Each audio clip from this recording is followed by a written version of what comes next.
Good morning everyone, my name is Saman Hakim. I'm from SMA Negeri 1 Pontianak. I'm gonna talk about explanation text, about what it is, what the structure, and one example of it. So, without further ado, let's get into it.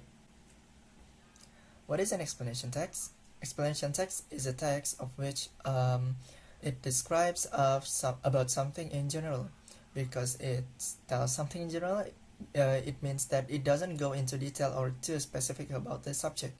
Explanation text usually tells about social or natural phenomenon. So, what's the structure?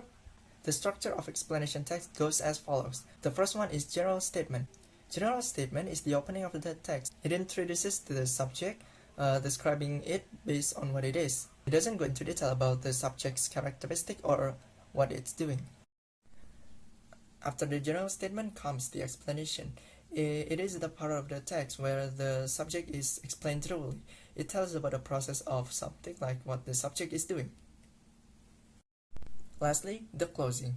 It is basically the closing of the text, and it contains the writer's opinion about the subject. One explanation text example that I can find tells about lunar eclipse. Lunar eclipse occurs when moon passes directly behind Earth through its shadow. This will happen only if Sun, Earth, and Moon are perfectly aligned or close so, with the Earth in the middle. Hence, a lunar eclipse can occur only at night at full moon. The type and length of the eclipse depends upon Moon's location relative to its orbital nodes. The paragraph I told you earlier is part of the general statement. It is part of the general statement because it gives you some information about what happened without being into detail about it. So let's continue to explanation. A total lunar eclipse has the direct sunlight completely blocked by Earth's shadow. The only seen light is refracted through the Earth's shadow.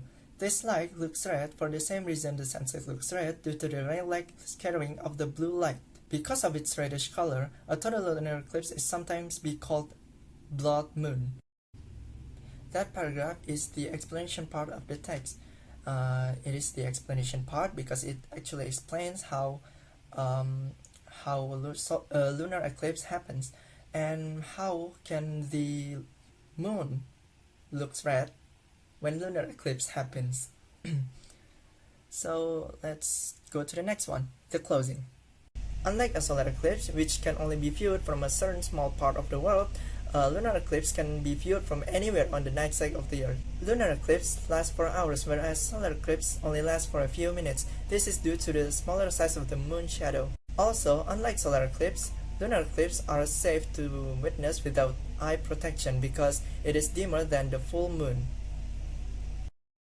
The paragraph that I just read was the closing paragraph. When I said the closing is the writer's opinion, it is actually that the closing is, well, the closing of the paragraph. It doesn't have to contain the writer's opinion about the subject itself. So that's it. Thank you guys for watching. I hope to see you soon. Bye!